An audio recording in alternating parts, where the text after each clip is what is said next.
Oh, I feel like it happens all the time. Now that we put the cut in for the fun. I don't even know how to get the flashlight to work on this thing. So I think we're ready. Okay. All right. Good evening, everyone. I'd like to call this meeting to order at 6:03 p.m.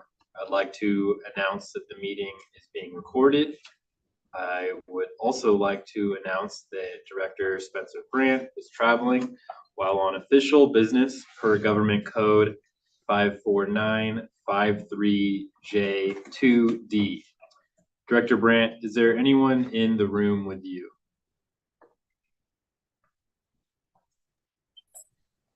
There are probably about 20 to 25 people in the room. They're patrons of a cafe.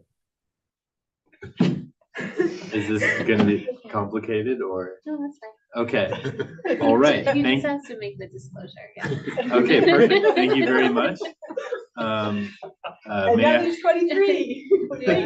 It's 17. May I have a roll call, please? Director Aguilar, Here. Director Toplick, Here. Director Brandt, Here. Director Freeman, Here. Director Schultz. Here. Before we begin, we would like to acknowledge the Chumash people who are the traditional custodians of this land. We pay our respects to the Chumash elders, past, present, and future, who call this place Aniscoyo, the land that Isla Vista sits upon, their home. We are proud to continue their tradition of coming together and growing as a community. We thank the Chumash community for their stewardship and support, and we look forward to strengthening our ties as we continue our relationship of mutual respect and understanding. At this point, I'd like to move on to the consent agenda. Is there any items that folks would like to pull from the consent agenda, or is there a motion for the consent agenda? Mr. President, I'd like to pull 2.5. Okay. 2.5. Yes. All right. Go. What do I do after we pull? Oh, we could do a motion for the consent agenda besides that and then go back to that one. Okay. Is there a motion for the consent agenda besides item 2.5? Yes, Director Schultz. I'll second that. I'm gonna make that motion. Okay. To approve the consent. The motion to Yes. approve the Approve. consent agenda Minus item 2.5. Is there any public comment on this motion? I see no public comment on this motion. You have to do a roll call, right, for each one? Yes. No. Okay. Oh, okay. All directors who are in favor of this motion, please say aye. Aye. Aye. Aye. All right, this motion passes 5-0-0-2. 5, yeah. Now I'd like to move on to item 3, our public comment period. 2.0. Oh, We still have to go back. we still have to go back to 2.5. Okay, excuse me. You just vetoed it. All right, so we will now talk about item 2.5.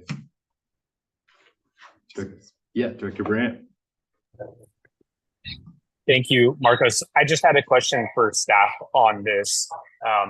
Since I saw that it's a fee rental from one of our partner agencies, and I'm just curious, I think I'm right in saying that the Recreation and Park District rents our facilities on a regular basis for their board meetings and for some of their programming activities associated with Halloween. Is that correct? Yes, it's been less board meetings, but more committee meetings or staff meetings, and then the Halloween events. Yeah. Thank you for that. And And do we charge them a fee? It's free for them as a public organization.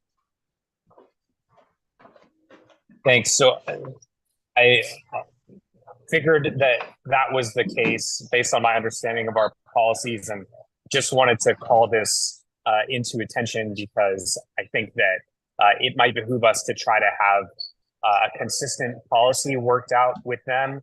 I understand, this is not a large fee in the context of our organization, but I do think in the spirit of being partners, it may be something that is worth investigating. It just feels a little odd to me that they would be charging us a fee when we waive the fee for them for all of their rentals.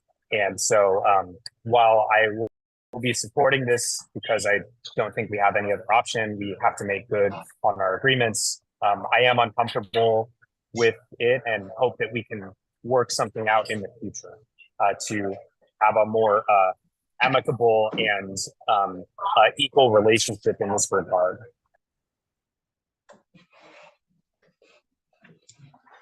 Director Choplet. I was also concerned about this item, and I went to their fee schedule on their website, and there, as far as I can calculate it, this is a park other than Anascoyo for a large event, which is $250 if you're serving 300 or more people. It's a monitor fee of $30 an hour for a large event and an electricity fee of $25. And when you add all that up and calculate the monitor fee at 10 hours, which was the extent of our use of the park, it's $575. And then they also offer a nonprofit discount of 10%, which I guess we're not technically a nonprofit, but I know that in many instances, government agencies are treated that way. So to me, it seems like this invoice is incorrectly calculated, and we should only be paying fees based on their fee schedule at the most. So I would like to suggest that we not pay this invoice and that we go back to them and say, we don't understand the basis for these charges. And based on your published fee schedule, we calculate that the fee should be either $575 or $550. All right, well, thank you for those comments. Is there any other board questions or comments on this? When is the invoice due? It doesn't have a due date. It's So- just dated 10/28, which was the day before the festival, the day of the festival. So there's potentially no real issue with us postponing this for a bit while we attempt to get clarification. Yeah, I mean, we can I mean, there might be a political issue, but there's not gonna be any kind of like, financial, accounting wise, we have until like a year from now to pay this. okay.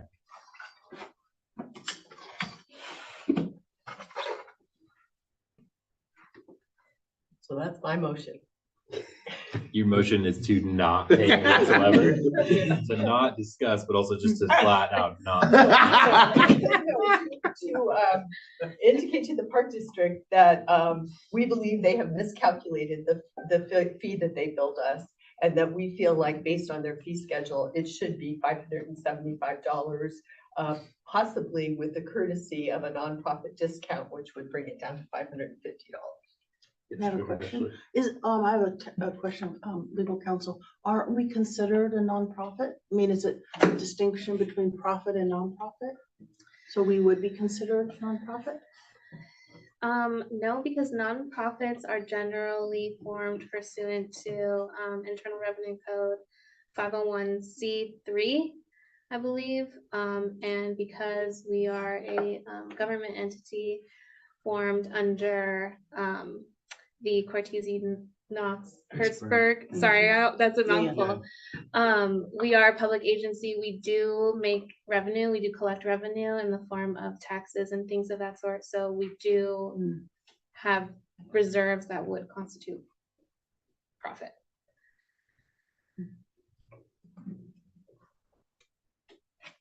Director Freeman. If it were 3,000 people, would the numbers have worked out correctly? Well, they don't say 3,000 people on their, If it were 3,000 people, would the numbers work out correctly?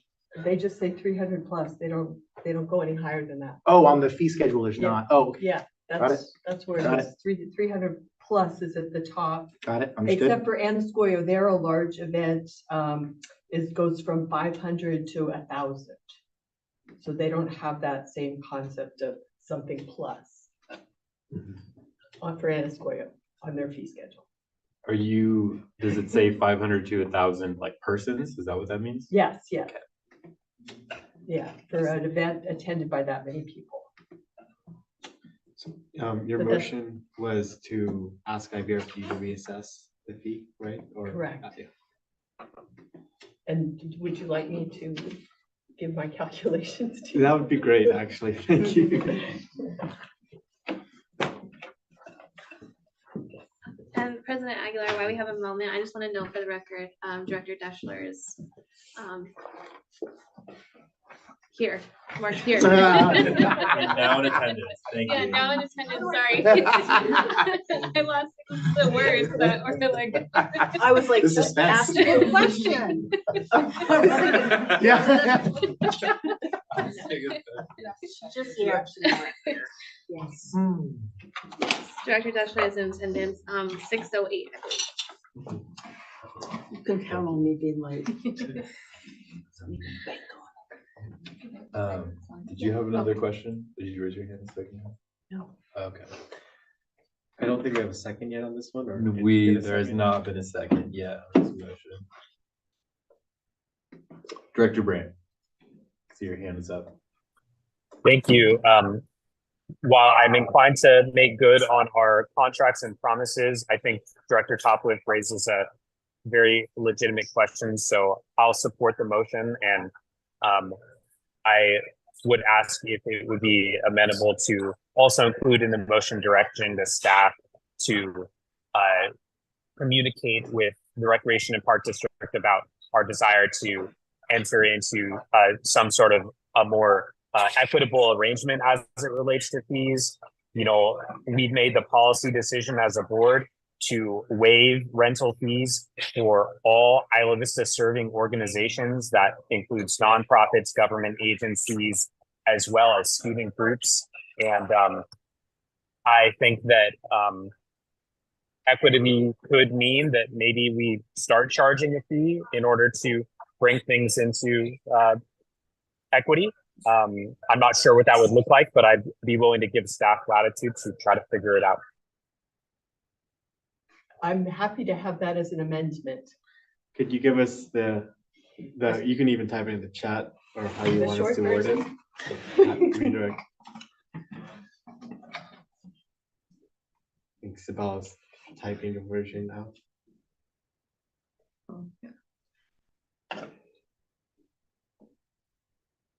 So motion to ask IVRPD to reassess this fee and direct staff to communicate with IVRPD for future fees, but you want to put something about equitable future fees in there, right? Or if you have any specific language. Director Aguilar, or President Aguilar, I would use the phrase just a more equitable fee agreement.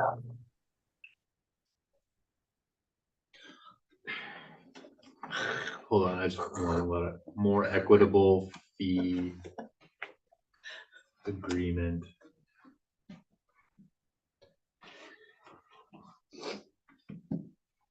Does that look good? It's on the screen.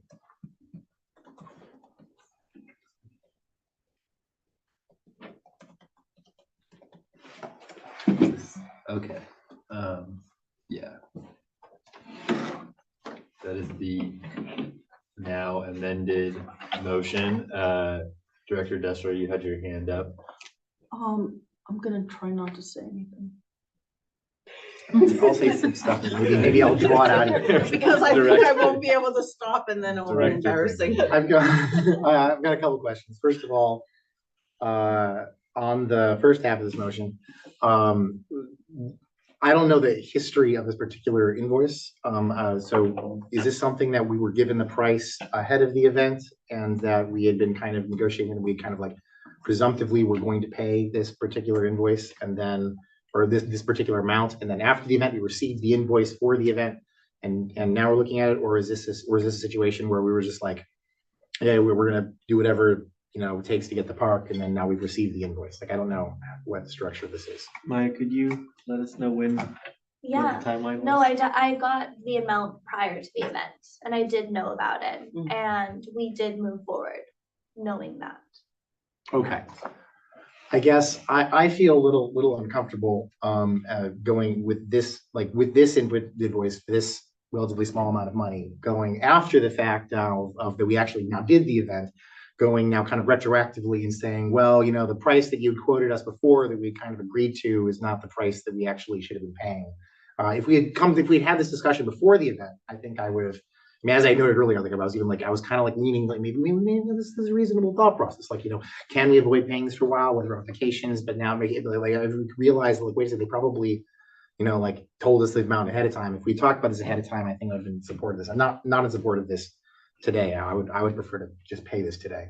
But Yeah, I'm comfortable discussing this ahead of Deltopia. I think it seems a little odd to be discussing it afterwards. We just didn't get the invoice until after.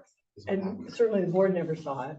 And from all my years in government, my understanding is that the government cannot charge a fee unless they have a published fee schedule. So it's surprising to me that we're being charged a fee that's 4 times their published fee schedule. And I don't think they have the legal authority to do that myself. I feel like if we had, and maybe that's an internal staff issue. Maybe the pushback here is that, well, if there was an invoice for this amount of money, it should come before the board, whether that's a violation of our existing policy. I don't think it is a modification of our policy that we should make such that would happen in the future. But given that the way that currently works, where I'm presuming that no policy violation occurred, that Maya is fully empowered in order to do this, I would like to be able to stand by our staff and say that if our staff agreed to pay something, that we aren't going to suddenly as a board come back later and say that we're not going to pay it. And so I continue to, I would much prefer to pay this today. And if we would like to, next time we have an event with IVRPD, say, no, we don't want to do something in your park unless you, update your fee schedule on your website and or give us a better way of doing this that doesn't require us to pay. I'm for that, but I'm not really comfortable right now after the fact of us having kind of agreed to the structure, now going back and kind of pushing on the price. Did we originally assume that we were going to have between 500 and 1,000 people? Okay. Yeah. That makes more sense. But that is the fee schedule for Anascoio only. For any other park, it's the top of the fee schedule is anything over 400.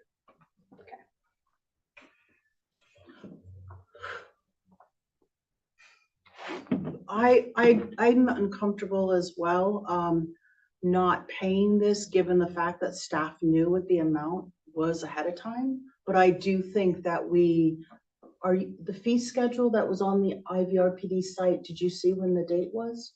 2013. Okay, so I'm looking at the same thing. So for a large event, it says $350. Yeah. Okay. No, I gave my sheet. Yeah, so I mean, I'm uncomfortable if we said that we were, that Maya knew what it was. I mean, I think no vendor would want to do business with IVCSD if staff agrees to something, then it comes to the board and the board says, hey, I don't like this, let's send it back. So I think, but I do think that staff should go back to IVRPD and say, where does this number come from? I think this invoice is insufficient. There's not enough detail on here. And I think that it's not, I think there are things missing from it. So that's what I would say.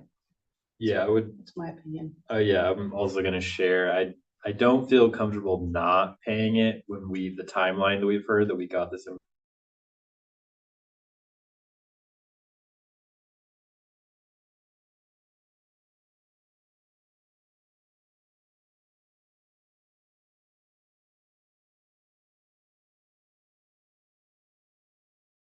with our neighbors about where the number came from. Even if we don't have like a soon coming event, I think that's an important conversation that should be had. But I do feel that we should pay what we agreed to pay. Director Freeman. I guess I'll even go slightly further in the sense that like if we'd had this discussion beforehand, I could see having gone the other direction. But I'm not even saying that I wish we had had this discussion beforehand. For this amount of money, I like the idea of being able to empower staff to put together an event in this way. And then if afterwards we're looking at this and we look at the way that the budget worked out, I mean, I've definitely disagreed some with the budget of previous of these events, but I'm not like afterwards trying to not pay it. But looking at future events, trying to figure out how to change the way that we do these sorts of things. I think it's perfectly acceptable for us to just review as we are today the kinds of things that we're paying, and like not just during that, I mean like the agenda, but the business item number one, where we're actually going to be going through what happened on Halloween and getting a massive update and everything. I think looking at the post-mortem of the event and then making decisions what we want to do in the future. So I don't even necessarily want to like. Essentially, I don't want Maya to feel the next time a contract comes by that she's like, Ryan, I could agree to this, but last time I agreed to one of these things, the board said they really wish they had brought me beforehand. And kind of like causing staff's hands to get tied in that kind of like indirect way. So. That makes sense to me.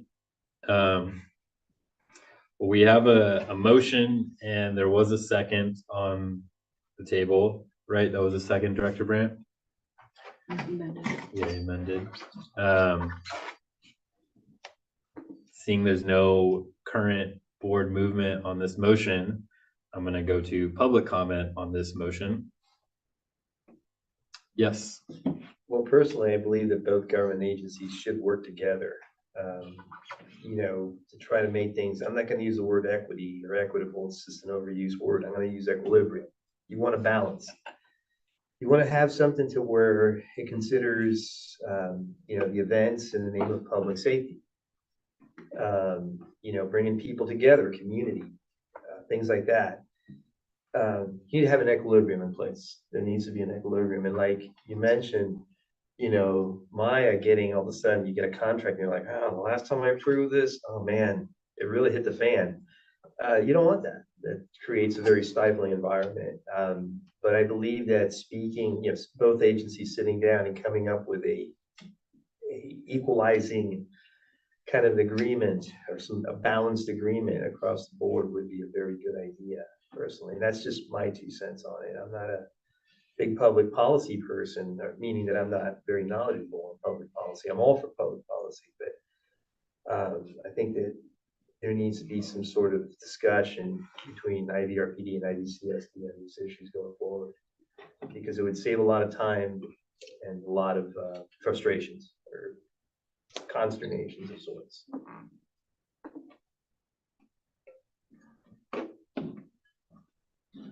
Thank you for those comments. Don't see any other public comments on Zoom or in the room. So I'll come back to the board for any board comment on this motion or this conversation we've been having.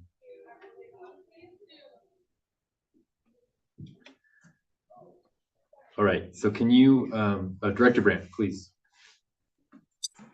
Thank you. I was just going to say my apologies because it's tougher to see the motion in writing on my phone. But if the motion is to ask for clarification on where the numbers came from as opposed to the public fee schedule, I'll be supportive of the motion. If the motion includes us not paying, I will not be supportive of the motion.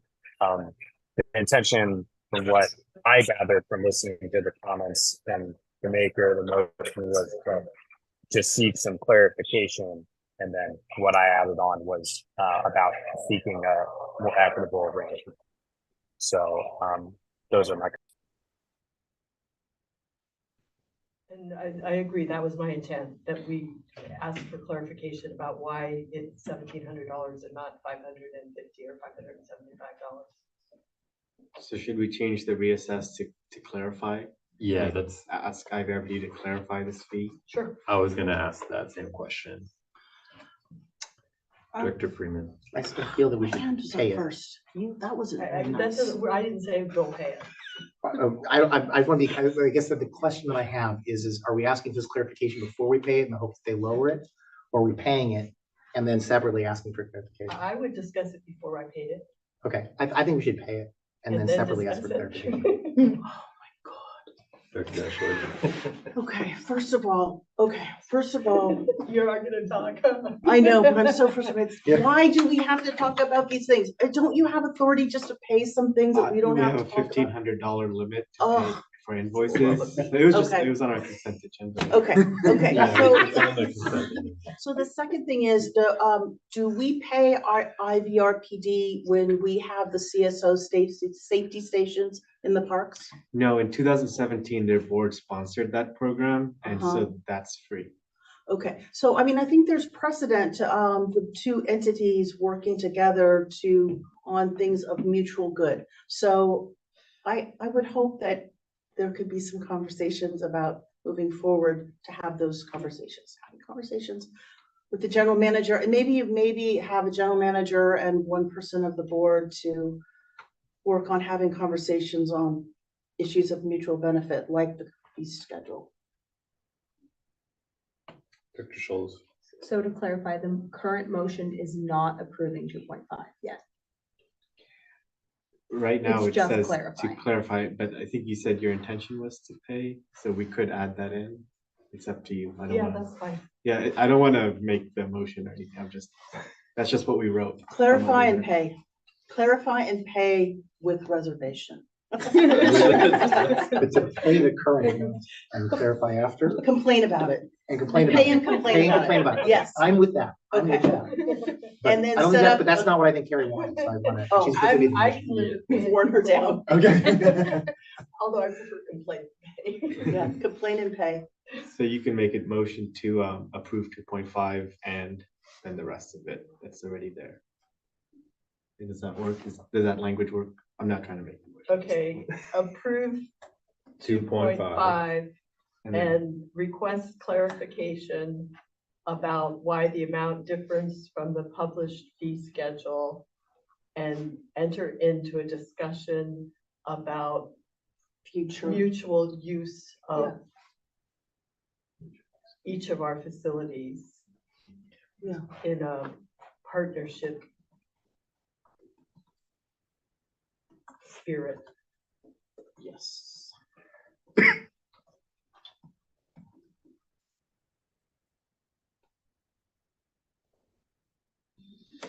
Just getting the. Clarify this, so clarify this fee on fee schedule. There, okay. So motion to approve 2.5 and ask IVRPD to clarify this fee on the fee schedule and direct staff to communicate with IVRPD for mutual use of each of our facilities in a partnership spirit. That's what it's, maybe we can clean it up a little bit, but is that generally? That's generally. And then is that friendly with a second?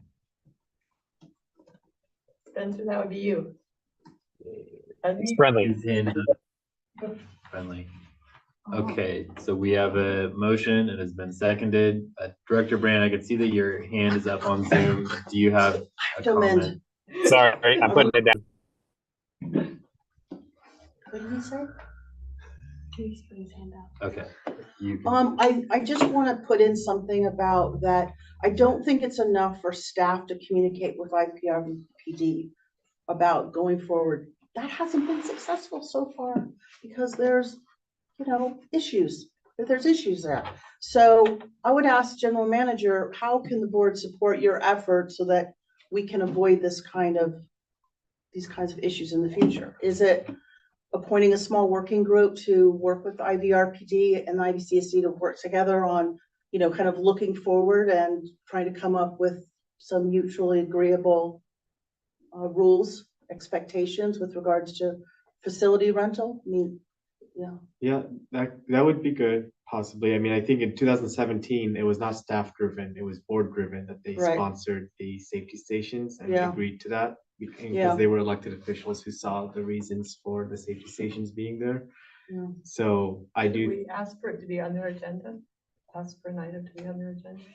I mean, one thing so about a year ago or like 9 months ago, they had a special meeting in this room about Deltopia, and we had asked them to sponsor the Deltopia event we did in 2023, and I think the way I remembered it, it said not this year, but we'll work with you for the one for next year. So maybe that's the opening that could be used, is they already said that they would work with us for the Deltopia event, but we would want to take it further. It's not just the Deltopia event, but it's the facilities in general. So that could be the angle we take. I don't know if they would put it on their agenda, but maybe. I don't We think an could- agenda is the way to go. I think these are conversations that need to happen in a Yeah. meeting. I mean, I think ideally our board leadership and our Yeah. general manager would meet Yes. with their equivalents, but that's been resisted in the past for Brown Act concerns on their end. But it's not a Brown Act violation. It's not, and Okay. our legal counsel both have said it's not, but that's their concern. That's what was communicated to us. So, Which kind of pushes us to putting it on their agenda. Well, can we take this up again? Because I just really hate this open warfare. It's so frustrating. It just is ridiculous. I will volunteer myself. I will volunteer myself. I mean, we can change this to direct, I mean, it's saying direct staff to communicate with IVRPD can be fine, because I know that I'll just include whoever from the Yeah, board. okay, super. So that the motion works, and we can include board members in that conversation. And ask that they include theirs. Whoever is Yeah, I theirs. mean, if we want to create precedent for public agencies charging other public agencies, then UCSB can start charging IVRPD for the use of the parking lot when they're staging for various events. I mean, this is ridiculous, right? Mhm. So I'm frustrated by it. I think there needs to be much more spirit of cooperation here. I'm not faulting anyone. I'm just frustrated by it because it's taken up a lot of time just to have this stupid conversation. Yeah, just to add more information, they use this room for 9 days or 8 days for their Halloween event for free, 24/7. Well, then that needs to be relooked at. I mean, we can be just as petty. Oh, no, we can't. We can't? All right, no, we're gonna take the high road and approach people in mutual respect, Partnership spirit. in partnership and collaboration. Okay, so we had this new motion with amendments by Director Tobliff with help from others, and then it was seconded by Director Brandt. So since we have a new motion and we just had board conversation with motion, I'm gonna ask the public if there's any public comment on this motion. I agree with Director Dreschler. Really? There needs to be some sort of, yeah, again, I use the word equilibrium. Yeah. Because that is true balance. You know, we could get into a spirit of pettiness across the board, and we don't want that. As a No. community, I don't think we want or need that. It's not a necessary evil. I think that personally, you know, and one of the concerns about Brown Act violations goes back in early 1990s. IVRPD did get slapped with a Brown Act violation incident. Can't remember exactly all the details about it, but I can understand their concerns and fears about meeting, you know, board to board members, you know. But I believe that this may be something that the finance committees on any board could discuss, and that would be your realm of legal expertise. So, you know, maybe the finance committees could meet on this and discuss these expenses and things going forward and arrangements. Yes. Very quick. I don't have a lot to add on this one, but I will say that I have made a lot of efforts to work with IVRPD in this past quarter. Some have been really successful, and I do think that support from all of you is really important moving forward in trying to continue these collaborative efforts. So, thank you. All right. Thank you both for those comments. I don't see any further public comments on this item. So I'll You need to come. do a roll call. All right, we will do a roll call. Okay, so I'm gonna come back to the board for vote on this motion. May I have a roll call vote on this motion? Director Aguilar, Yes. Topliff, Yes. Brandt, Yes. Freeman, Yes. Deschler, Yes. Schultz. Yeah. All right, this motion passes 6-0-0-1. now we will jump ahead to item 3, our official public comment period. At this time, any member of the public may speak on matters within the subject matter jurisdiction of the board of directors that are not on the agenda. The board will not take action on any item not on the agenda except as provided by law. Is there any public comment at this time? Yes. Well, I'm really about to step in it right now. So I'll begin by saying that we just survived another Isla Vista Halloween, no major incidents, and a big part of it has to do with all the community-based events held by both IVCSD and IVRPD that were attended not just by members of this community, but families from outside of Isla Vista, as well as families from within.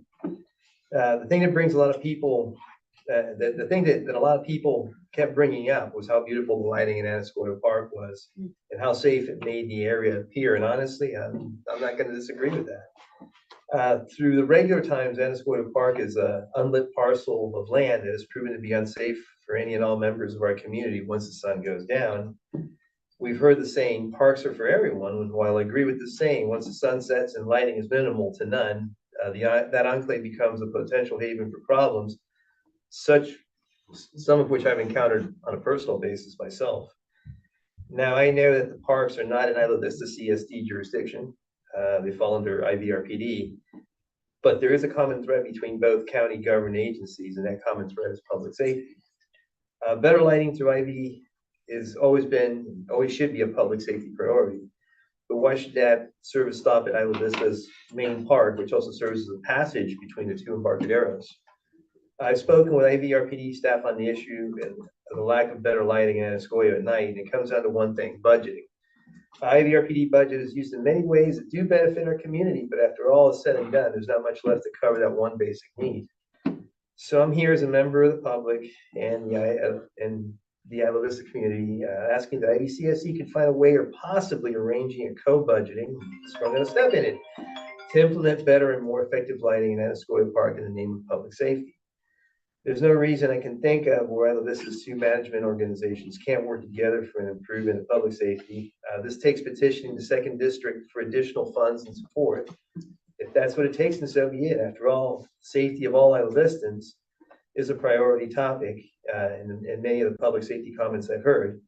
It's time to start applying methods that will positively impact public safety for our community on a broader basis. I'm more than sure that IVRPD will welcome any and all assistance from IVCSD and Second District Supervisor's Office on the matter of lighting improvements in Anascoya Park. And my hope is that the Second District Supervisor's Office will back up this multi-agency effort with funding and budgeting to get such a project done. Like I say, it's about public safety for Isla Vista residents who use that passage from Embarcadero del Norte to Embarcadero del Mar, or vice versa. And given recent events I've seen listed in terms of incident reports, it's time to put those words into practice and implement better lighting for our community. If there's concerns about environmental impacts to the area as a result of better lighting, that issue has already been addressed and assessed and has shown that improved lighting through Anascoya Park will not adversely affect nature in the area. So I ask that the IVCSD please find a way to work with IVRPD to co-budget a project for better lighting through Anascoya Park in the name of public safety and concern for our community. Thank you for your time. Thank you for those comments. Are there any other public comments at this time? I see none, so I will move on to our discussion and action items. We have item 4.1, our Halloween report out. All right, thank you. I'm gonna turn it over to Maya to share her PowerPoint on the Maya, festival we had. PowerPoint, we are so lucky. There's haven't skeletons. We haven't seen Yeah. one in a while. Let me Do you get want to the- trade me seats? Yeah. Yeah, there's lots of pictures, so Yay. it'll be fun. Getting the share screen.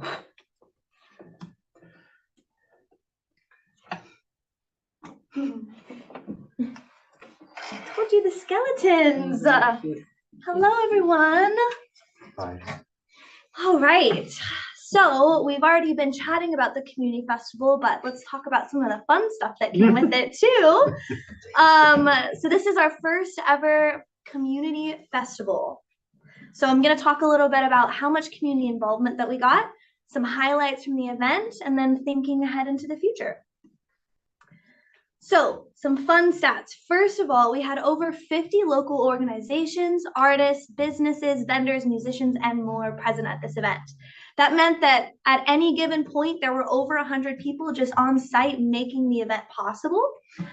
It was an event for all ages. I saw 3-year-olds dancing to the drum circle and 65 plus in the ecstatic dance space. It was really cool to see. We saw an incredible amount of community engagement and even created a really unique space that I had not intended on, but for community members to really network with each other, learn from each other, and collaborate, which I will get into.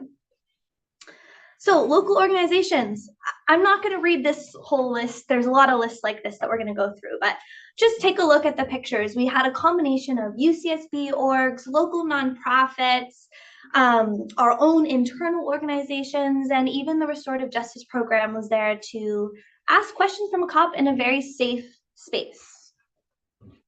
We also had local businesses, both big and small. We had everyone from Costco, our Goleta neighbors, to over 25 plus Thriftopia vendors, which are small scale, primarily student or local vendors selling their own things, all with seller's permits. We had Ivy Delimart and even saw a collaboration between Rosaritos and Rogers Tacos, which I'll talk a little more about later. Additionally, we had a lot of local art and entertainers. I was amazed to see how much talent was in that space. We had people live painting, we had singers, we had dancers, and everything in between. And a fashion show. Who would have thought? But most of all, we had interactive experiences, and that's really what I wanted to give the community, is things that they would remember and take home with them, right? So we had the yoga workshop, live painting, live screen printing. We had painted games like ping pong and cornhole, doodle booths, painting rocks and pots, henna, a petting zoo with bunnies, which is this right here, and even sound bowls to close off the night. But most of all, we had community bonding, and that's really what we're here for, right? So this was my favorite part. They say a picture is worth 1,000 words, so I put thousands and thousands of words into here for you to see. Lots of smiling faces.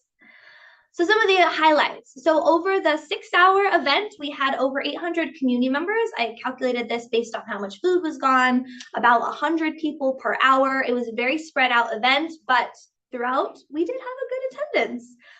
We also saw that new local partnerships were made on site.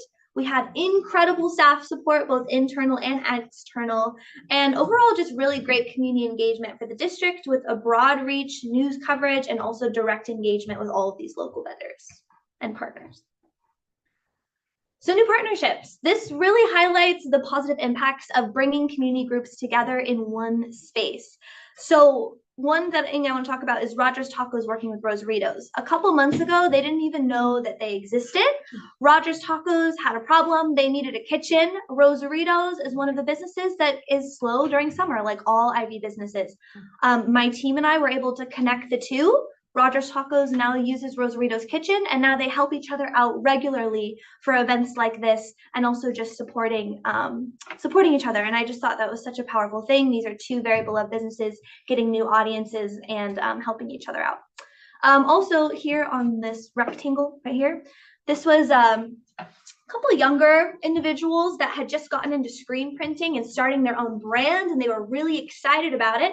And this picture right here shows two people that, well, seemingly look also pretty young, were very experienced and had this really cool screen printing technology that this other group had never seen before. So I really got to see both of them kind of teach each other and grow what they even knew was possible for their brand by connecting with another local technology, I guess we'll call it.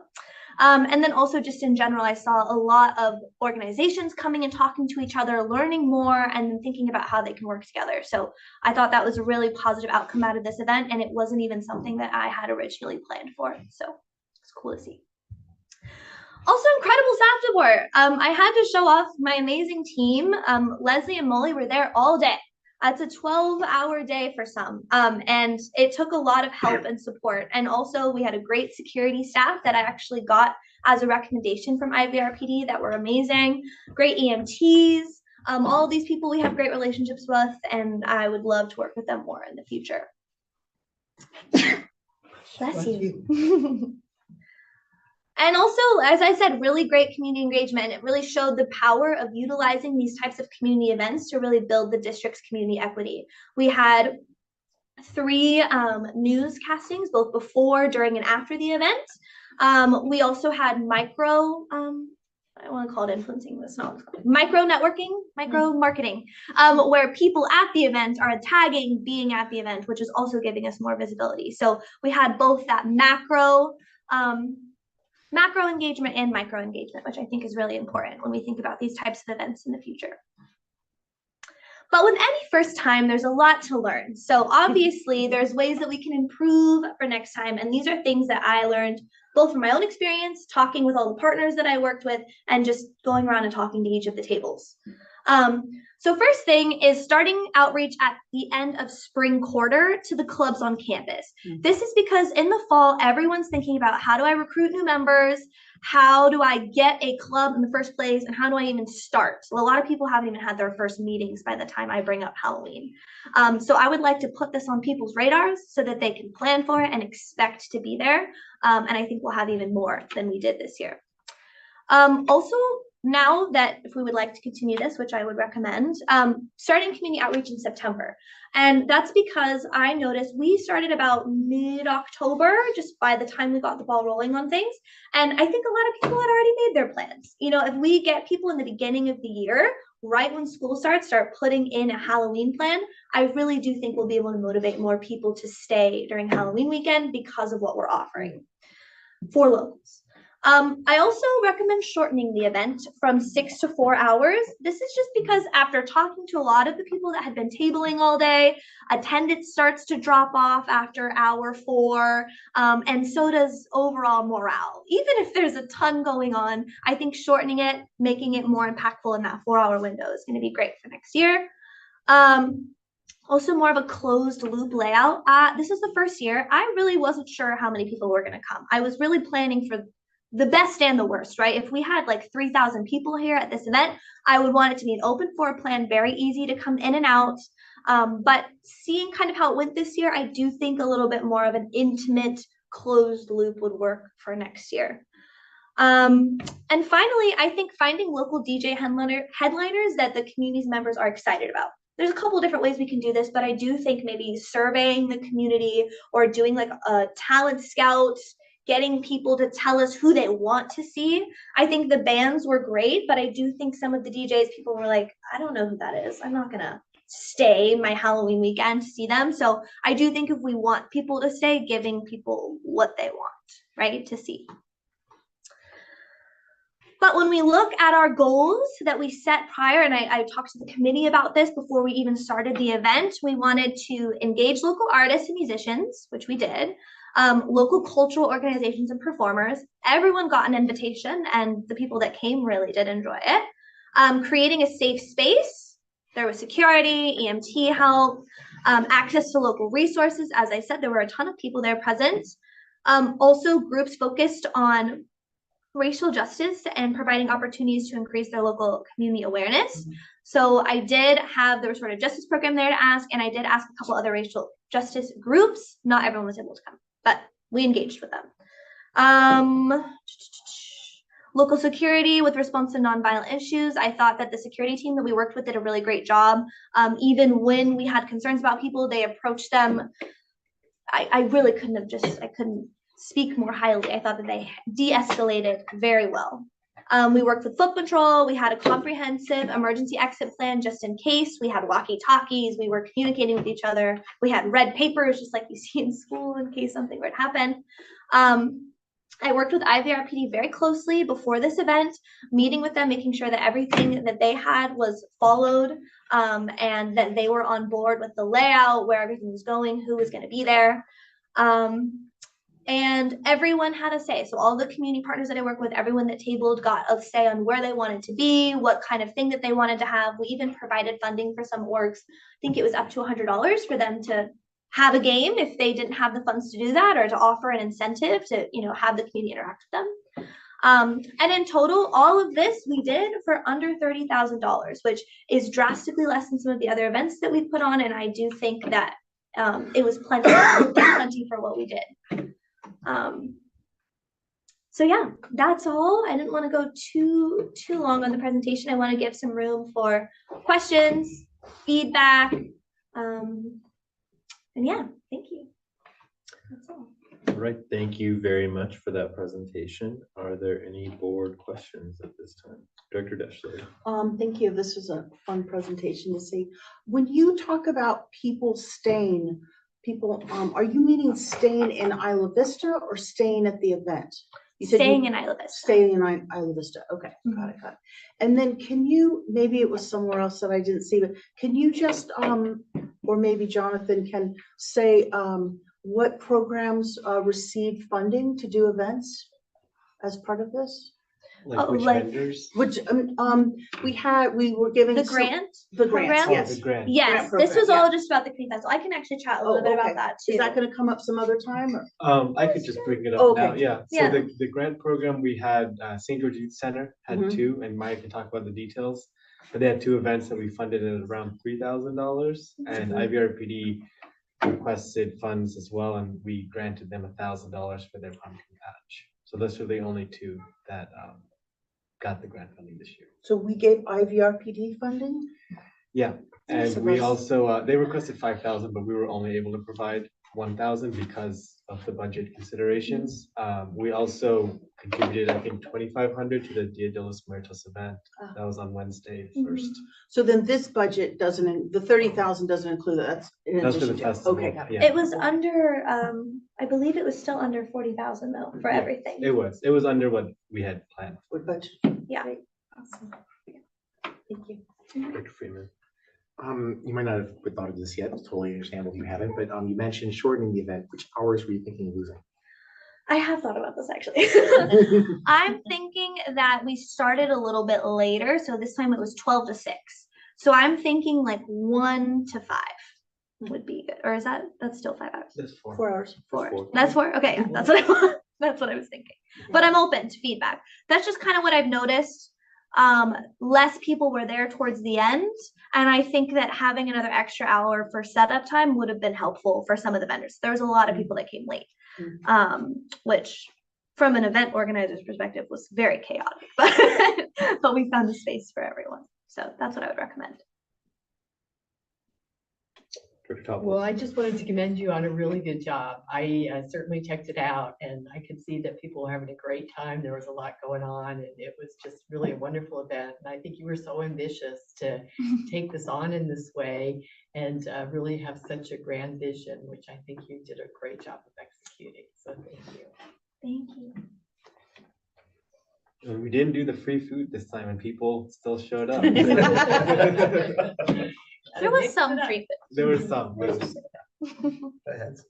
Yeah, the burgers were very good. big hit. Yeah. I wanted to ask about the partnership with Costco. What was that like? So it's funny, they actually reached out to me to table at a very small event that we were having at the community center. And I was like, what's Costco tables? So I set up a meeting with her and I went to talk to her and I was like, do you sponsor? No, they don't.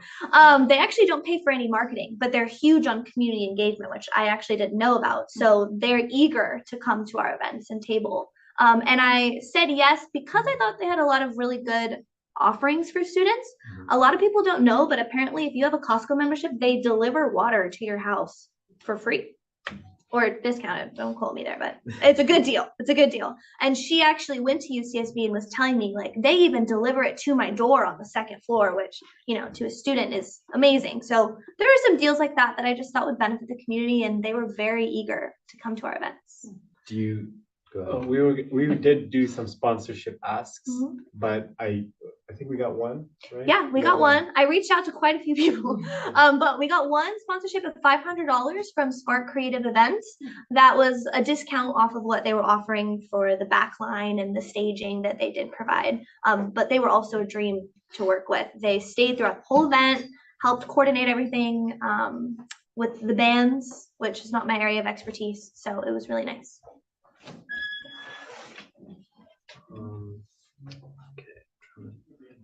question I was gonna ask. And so can you might not know the answer to this question, but last year's Halloween, we didn't host events, but there were events that happened in our blue building in the 22 Halloween, correct? We actually did host an Okay, event so there. we were the host of those events. Mhm. Okay. And so how do you what do you think evolved from that to now? It's a great question. Yeah. So last year we relied a lot on internal support. So a lot of our programs and our staff got together and put on different activities, and we relied on volunteers, which we didn't get very many, to be honest, last year. But it was all internal. And so the shift this year was really kind of course, we still have our internal program involvement and everyone had the opportunity to, but we focused more on the big attractions being external and community driven. So that way we're inviting more people to show off what they do to the community and bringing people together rather than just us using what we have to give. And I also found that we got a lot more involvement overall that way because I'm tabling at this event, I'm going to tell my friend, oh, you should come to this event, I'm going to be there. Same with people who are selling things. It just increases our overall marketing to be able to include more people who can then tell more people and promote it themselves. Also working with artists was a huge, I think, improvement from last year. We were really able to transform the space by spending less on decor and more on people who bring incredible decor and bring really cool stuff to the space. So I think kind of shifting away from that model to go more towards a community-driven model helps us give money back into the community to then give something to the community, which I thought was good. And so if I remember correctly, last year we had a Halloween costume contest. And then I think I saw that IVRPD had that this year. Yes, so that's actually why I chose not to do it. We also had a silent disco last year too, but they opened up their creative planning process early in the year as we were planning as well. And so when I heard that they were doing costume contest with $1,000 prize, I figured, why would we do the same thing? Let's have them do that for the community, and we can do something different. So yeah. Got it. That makes sense. Yeah, I saw that mentioned, I think in the Nexus or somewhere online, and it was like, oh, they gave credit to UCSB actually, this person speaking, but they said UCSB has like an annual Halloween costume contest. And I was like, what? I thought that was us. And then I saw it was IVRPD, and the commenter said UCSB, and I was like, well, at least it happened again, which is great. Yeah, that's my questions for now. There's not any other. We do have an on-campus costume contest. You do? Okay. Yes, for staff and faculty. That I remember. I did not know about that. Yes. Used to be big in the library, not as much anymore. But is there any other board questions at this time? All right, I don't see any, so I'm going to go to public comment on this item, this update. Is there any public comment? Yes. Well, first of all, I attended, I was back and forth going to the event. And first of all, Maya, thank you. It was fantastic. And not just thank you to you, thank you to the staff and everybody that participated in that. The community needs more stuff like that. And there's the point that you bring up to keep more.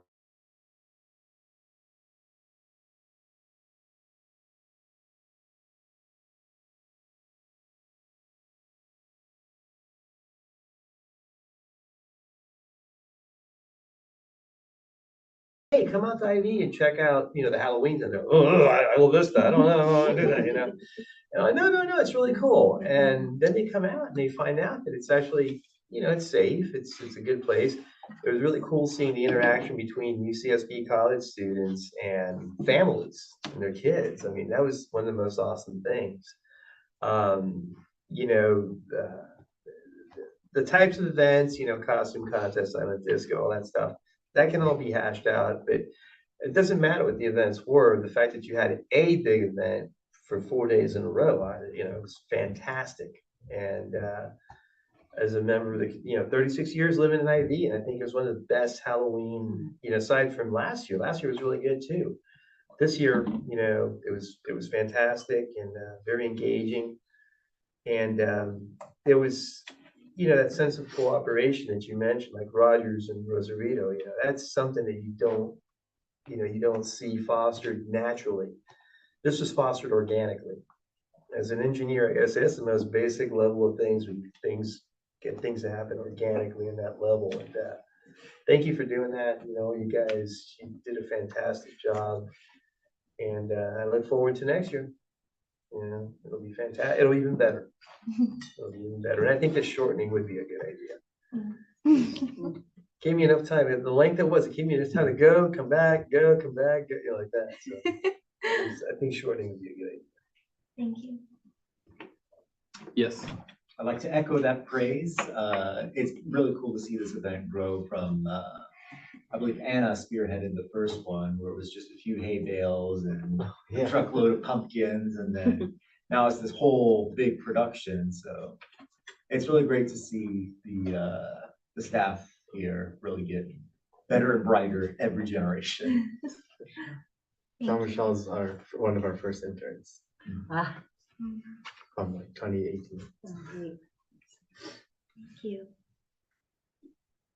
All right. Well, thank you all for those public comments. I'll come back to the board if there's any further board comment or conversation on this item. Keep thinking. Director Brand. Well, I just wanted to say a big thank you to Maya and your entire team. You did such an excellent job putting on this event. There's so many different offerings for all ages. And, you know, the background, I think that we all know, but needs to be said, is that for many years following kind of the shift in Halloween, there really wasn't much for students or families to do.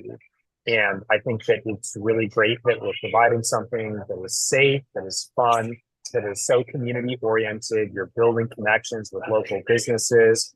And I am also really excited that you've had such success in your first go round sort of organizing all of this.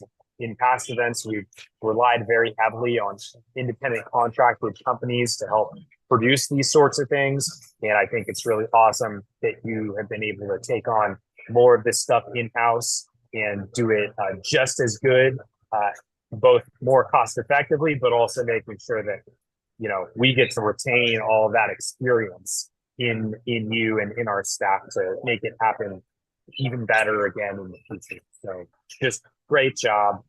Really excited about how everything went. And I will apologize to the board that I will have to drop off in a couple of minutes.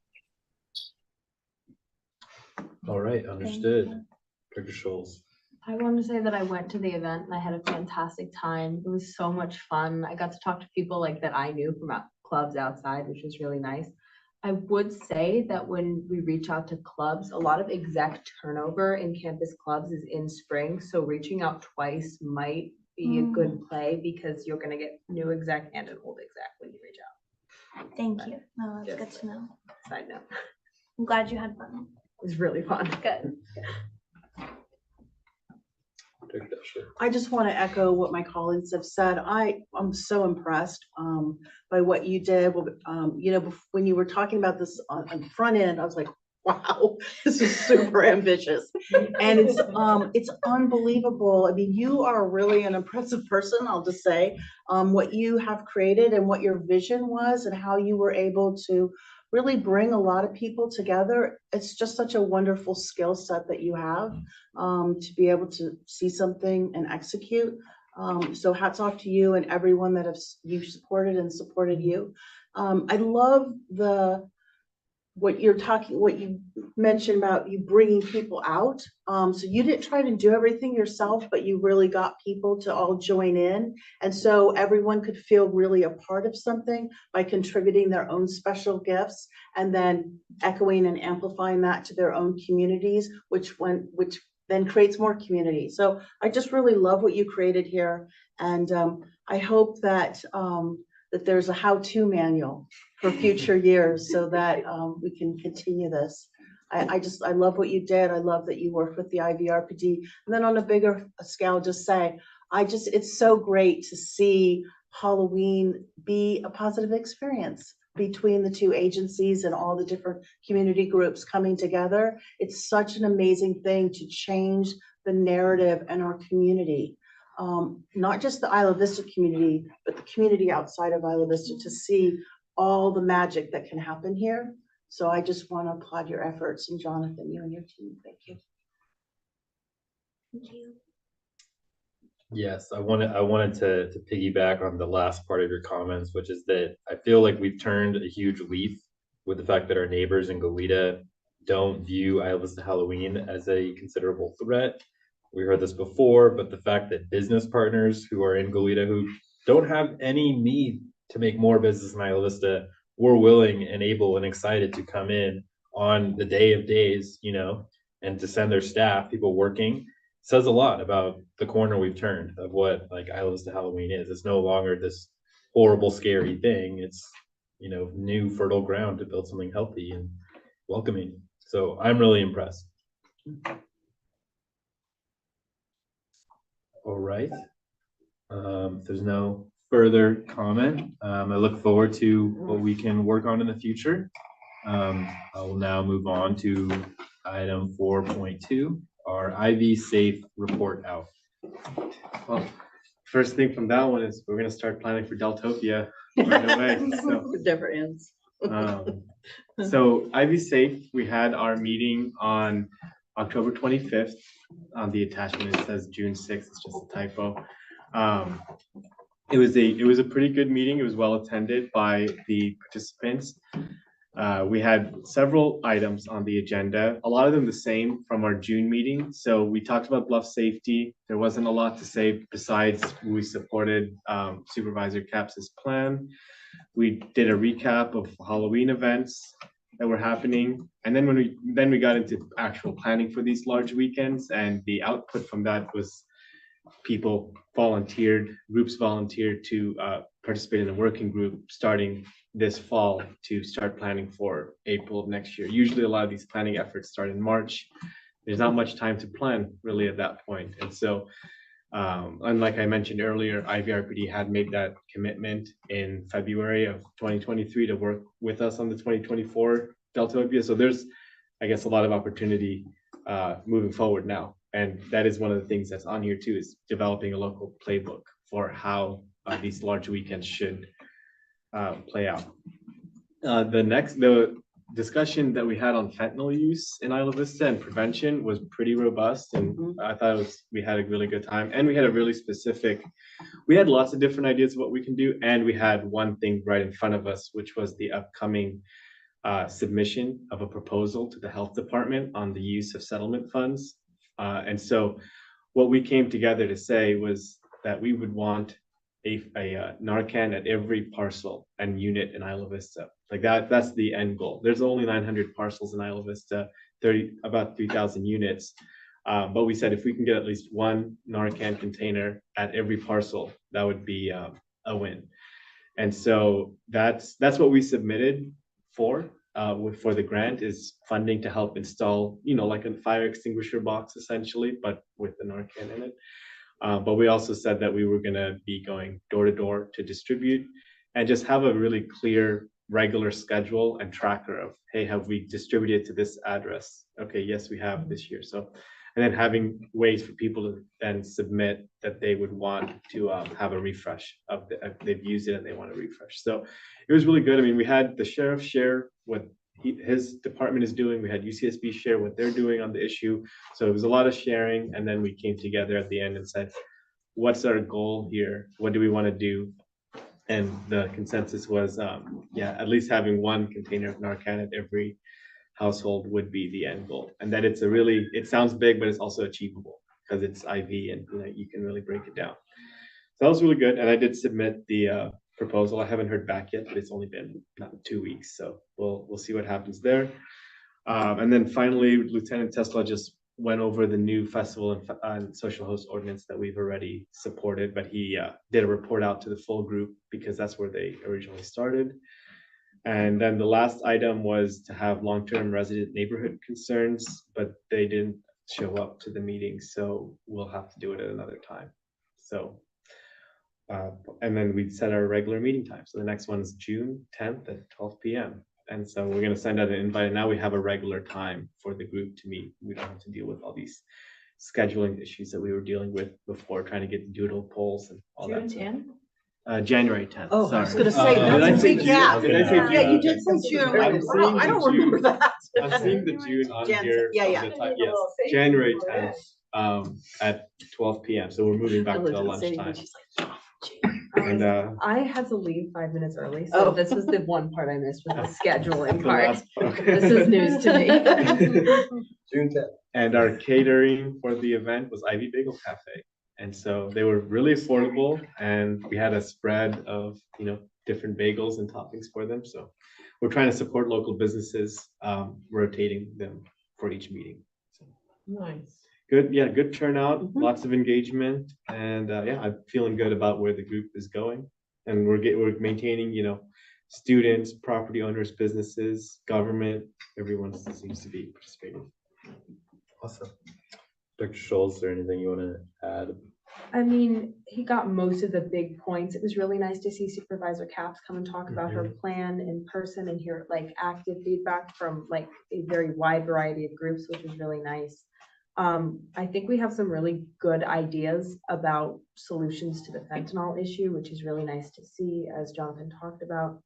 Deltopia working group, I wrote on my notes, and then we did discuss the 2 ordinances that we voted on in our last meeting. Perfect. I thought it was a good meeting. Feel very positive. Perfect. I'm glad we clarified the date. I was gonna ask that same question.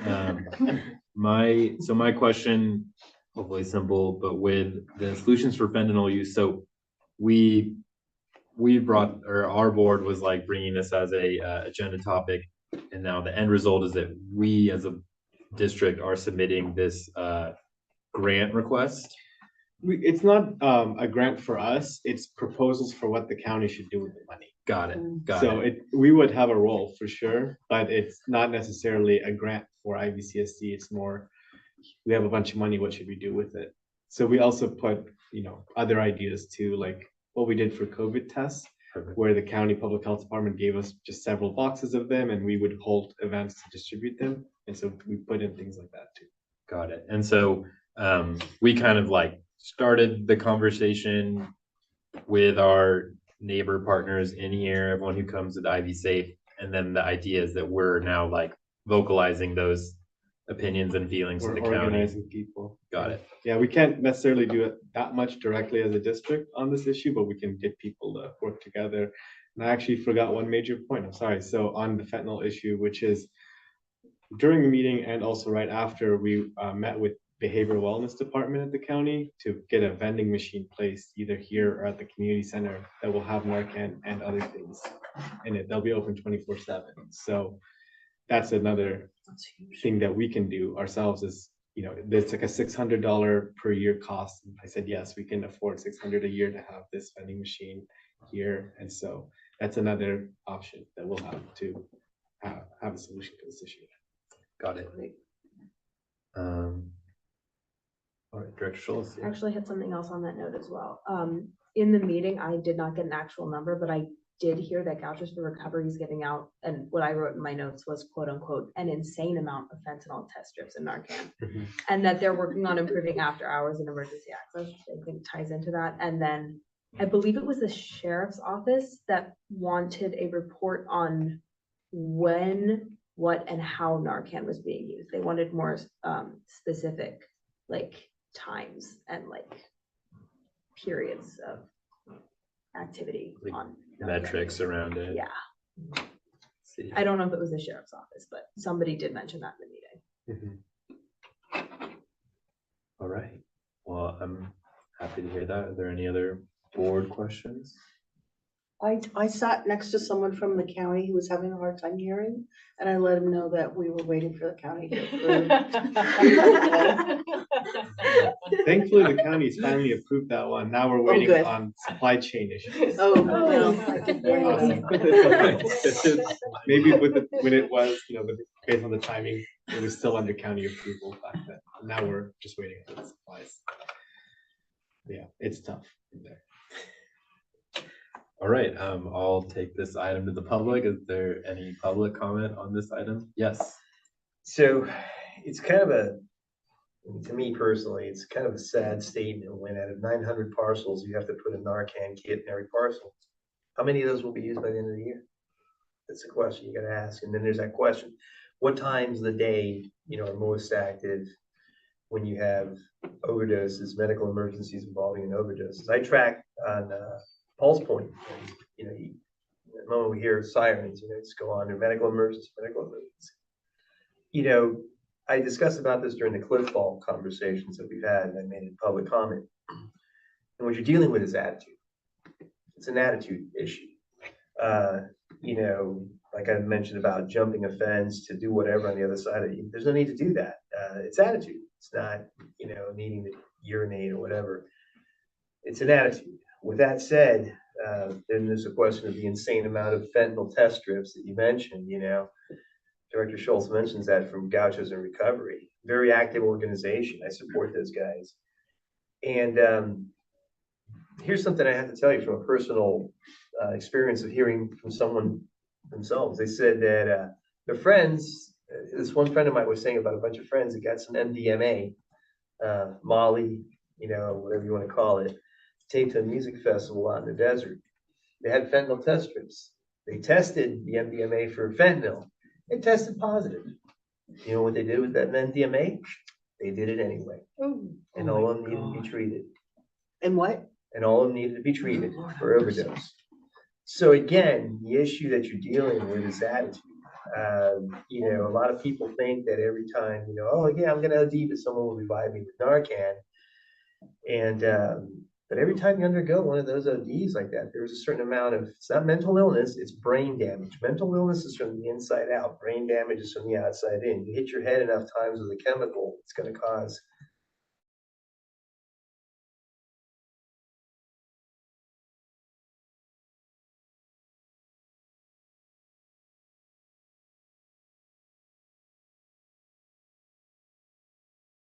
undergone some brain damage.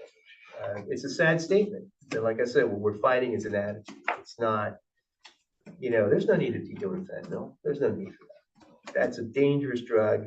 There's no need to be doing stuff contaminated with fentanyl, but it happens.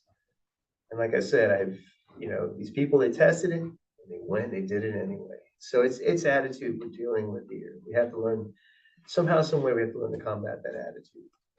The idea of having Narcan accessible and available, it's not a bad idea. I think it's great. But, once someone gets resuscitated with Narcan, they got to learn their lesson. That's what you got to ask yourself, and this is where more metrics are going to be needed and things like that. So this is going to be an ongoing problem. I think it is. And, it saddens me. It really does. As a member of this community, 36 years, I've never seen so many ODs occur as a function of this one particular drug. And that's just my take on it. But it's a good idea to have those Narcan stations. I think it's good. It's a good start. Thank you for those comments. I see no further public comment on this item. So I will return to the board if there's any lasting commentary or direction from the board. You'll probably see this really soon again, because we'll have it at our December meeting as a preview for the January, since there won't be a board meeting. You beat me to my question with an answer, which is great. Well, I look forward to that next conversation. And now I will move us ahead to item 4.3, the lease extension for 970 Embarcadero Del Mar. So for 4.3 and for 4.4, the count, we have had leases for this space and over there. We're on our 7th lease extension here and 2nd one at the community center. I don't have the lease amendment language for 970, but there's going to be no change. I'm just asking for you to authorize me to sign the lease that extends it for 1 year through July 31st of 2024, and then the same with the community center. So that one I do have the language from the county from. I just wasn't able to I haven't gotten the attachment yet from them for 970, but that's been, we're on the 7th year now, so it's pretty routine, and the deal's staying the same, just changing the dates. So just asking for your authorization to sign those 2 lease extensions. All right, is there any, Oh, I was so wanting to say so moved, but I was being deferential to allowing someone else to speak. And it would be me. well, I was just gonna ask if there's any board questions. Oh, geez, they're so funny. They just let me know that, just because it expired, both expired technically, but they go month to month automatically. So they just have been understaffed at the real estate division, and so they finally just got us these documents now. So we're all good, no matter either way, but this is just formalized. And month to month is like when they can evict a tenant, right? Like, No, I think the provisions still stand, it's Got just not a defined date. So- okay, well, that's good. All right, I believe I heard a motion to give approval, was that correct? That's what I was doing. I'll second. Okay, so we have a motion for approval. We're only approving for, We have to do 2 separate. yeah, both okay, this is separate. for item 4.3, the 970 Embarcadero Del Mar approval. And we have a second. Is there any public comment on this motion? I see no public We've lost comment all of our public. on this motion. Good question, please ask your question. My question is, and this, I think this is sort of related, because it has to do with this building and the security. Can you give us an update on the security issue with regard to this building? Is it Yes, I okay to can. bring that up now? Yeah, I think Okay. it's part of our, utilities, what are our deal for being a tenant here. Yeah, I actually stepped out of the meeting earlier to talk to the new security person. So Oh, there is good. not a regular security guard anymore. okay. They come out once a day around this time to check if there's anybody storing belongings. It's a little counterintuitive because we do allow people to stay here after 7 p.m., but they just have to leave at 6 or at 7 a.m. But anyways, they come once or twice a day to check things out, but there's no active security anymore. That's something UCSB upstairs has repeatedly demanded. We've repeatedly demanded it as well. We've brought it up a lot with our county supervisor, with general services. People who come here have faced issues. There was a person throwing a knife in front of the room while there was a church group coming in. So there have been a lot of security problems at the buildings, and every time there's one, I send it to the county to make them aware. But nothing has changed yet. They pared it down to the, once or twice a day visit. Okay, I don't know. So let me ask you this, Yeah. are there people, are there tenants here after 7 p.m.? Are there any programs that are happening after 7 p.m.? There's rentals here for sure after 7. Yeah. And our board meetings go after 7. Yeah. UCSB doesn't use it after 7. And the Okay. clinic stays open until 6 or 6:30 only. Okay. So after 7, it's mainly our events or people who are coming here for their own reservations. But the security issues are before 7 p.m. too. I mean, there's the knife throwing issue was at 4 p.m. on a Sunday. Mhm. So So, this board, this board created the policy to allow people to sleep here after 7, as long as they leave. Is that what you just we said? didn't create that policy. It okay. was kind of, it's a county building. And so we worked, and the county does this at their building downtown where they don't enforce Ah. it after a certain time, but then they enforce it starting very early for when people coming into work. So it's a county thing. So it's something we kind of just worked out with the county. When we originally got the security, we said, oh, the security would be here from 7 to 7. Mhm. And this is what they would do. So it is a county program, the security, and it's based on what they do at their other campuses. So not our policy, but Got it, okay. Thank you. All right, so we had the motion on the table to approve the lease extension. We had the second. We had no public comment on the motion, just a question. I see no further board conversation about this. So I will ask for a roll call on this motion. I think we're good on roll calls because Spencer left. That is correct, you're right. Then I will bring this motion to a vote. So all directors who are in favor of this, please say aye. Aye. All opposed, please say no.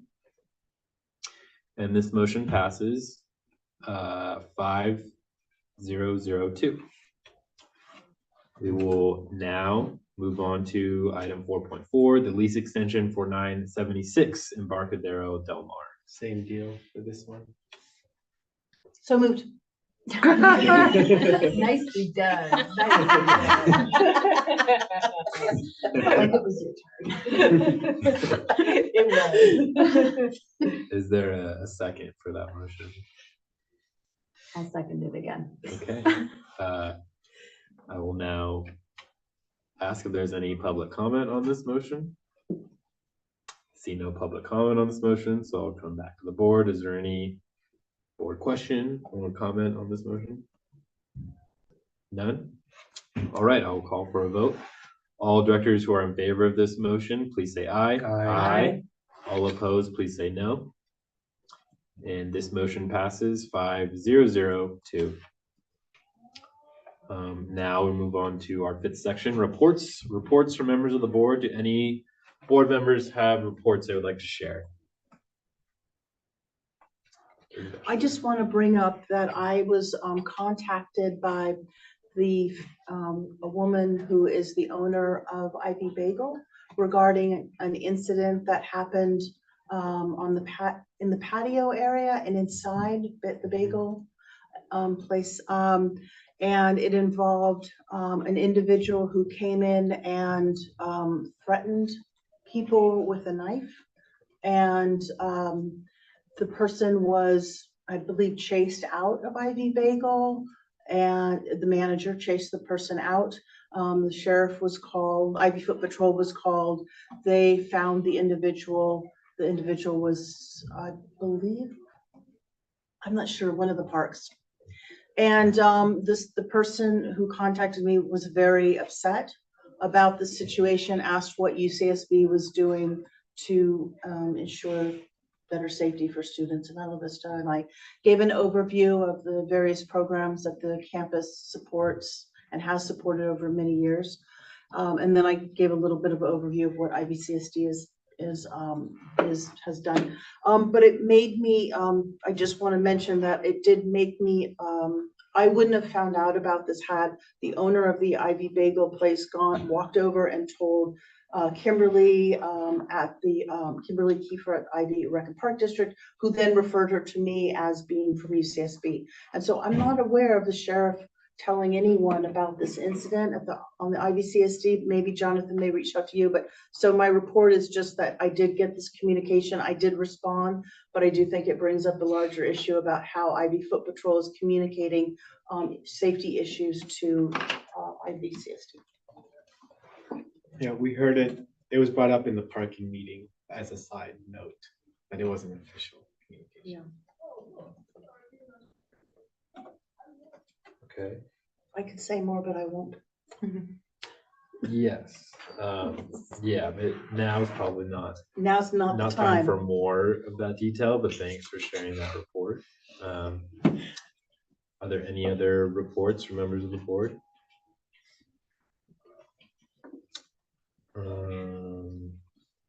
Okay, I'll move on to item 5.2, reports from our standing and ad hoc committees. Are there any reports from committees? I'll briefly report that the parking committee is continuing to have our meetings. I'm enjoying them a lot. One of the great new things that we got to see was some drone footage of very impressive parking on Del Playa. I suggest other directors when have the time to look at those agenda attachments. They're really informative. And yeah, I'm continually impressed with our consultants. I think I already said this before when we last met, but we had the what was it called, the town hall on parking, and that went incredibly well. I was just super impressed with Dixon Resources Unlimited. They truly are a resource and they truly are unlimited. So yeah, I'm super happy with the way that committee and that project is going. And I will now move on to item 5.3, our report from District Council. Thank you. Nothing to report at this time. All right, we'll move on to item 5.4, report from our general manager and staff. All right, well, I'll get some highlights to you today. First of all, we had our pumpkin smash event for the Compost Collective last week. It was a huge success. Over 40 people came. We still had pumpkin smashed in the street in Isla Vista, but we hopefully are making waves to reduce that issue. Ivy Beautiful, we worked out the billing issues we had with Earthcomb, so that service should resume in about a week. And the planting at the Pardell Solar Lot planter is going to start pretty soon. We had worked with the county to allow us to plant in there. You heard about Ivy Safe already, and the interpersonal violence investigator. I know Maya met with Covina today on planning out how we can get the word out more on her services and just what she can provide to the community. We had the parking study. There's so much to say, but I'll say three big ones, which is we're at over 1,000 survey responses now. We've had a focus group with almost every group we want to have a focus group with, but we still have some that are outstanding to do, but it's going really well. People are very engaged. And the town hall and the Dixon site visit for 2 days. It was a lot of work, and they did 12 hours, 2 days in a row. I don't know how Julie and her team did it. I mean, we were there for most of it too, but they did, more.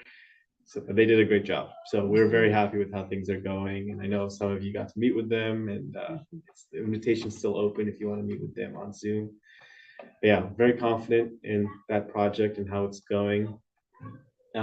Libraries, we're gonna have a decision point for the board at the next meeting in 2 weeks. So we it's not 100% decision, but it's more of like direction for where you want us to go.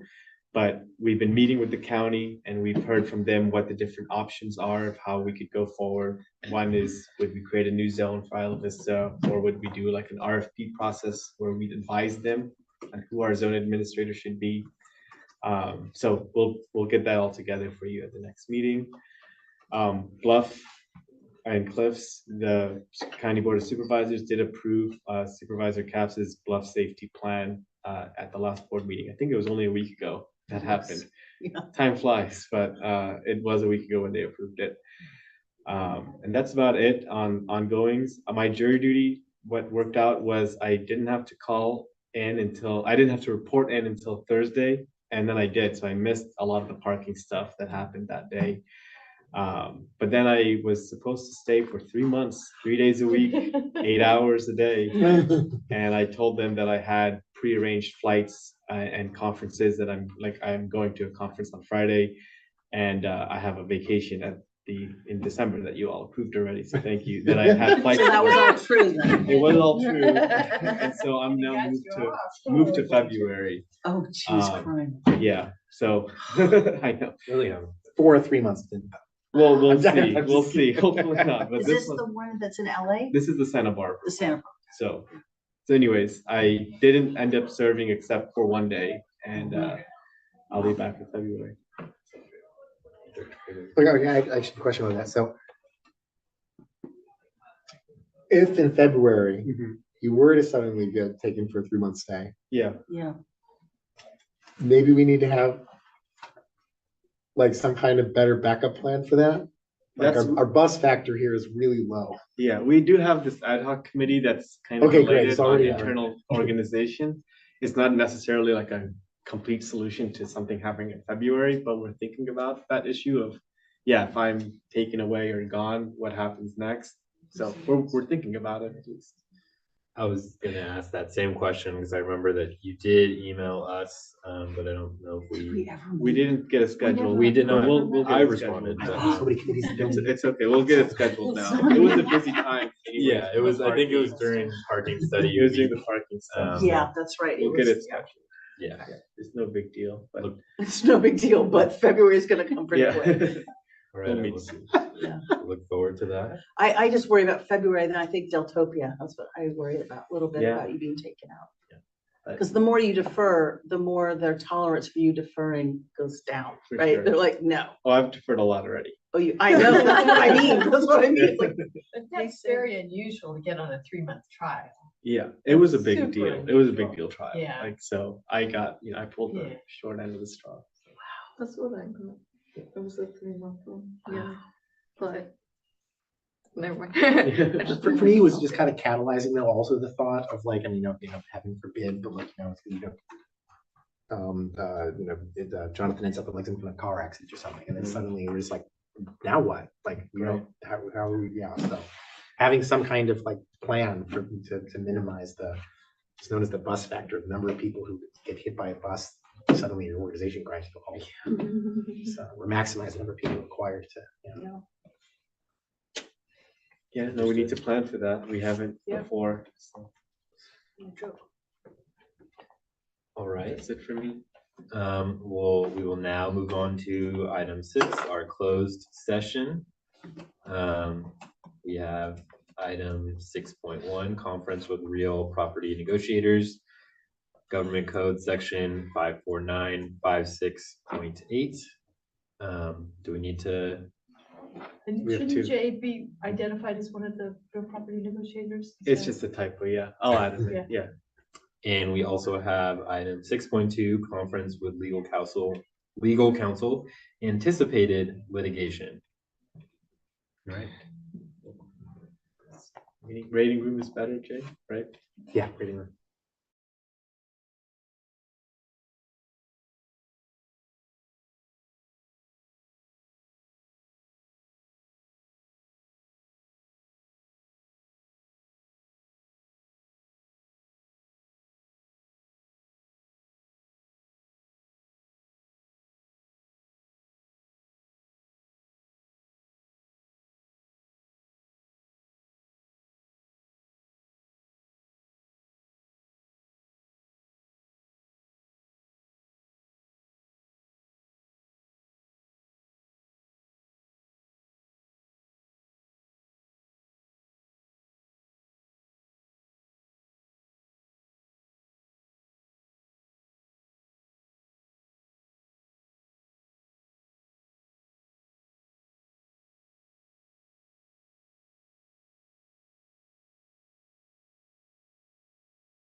We are. Yeah.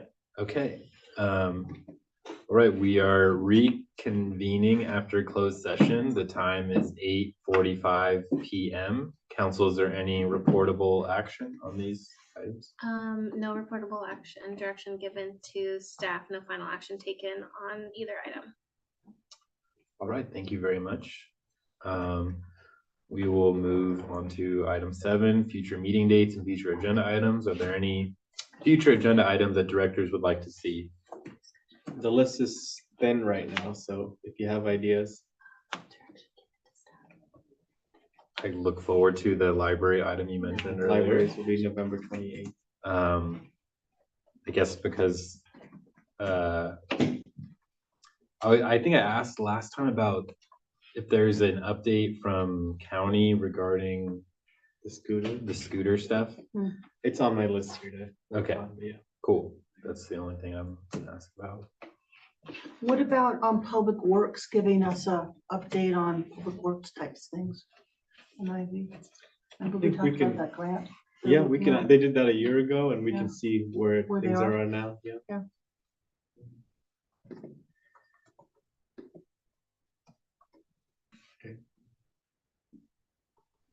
All right, I see no other future agenda items. The next regular meeting of the Board of Directors will take place on November 28th, 2023 at 6 PM on Zoom and at the Community Room 970 in Embarcadero Del Mar, Isla Vista, California.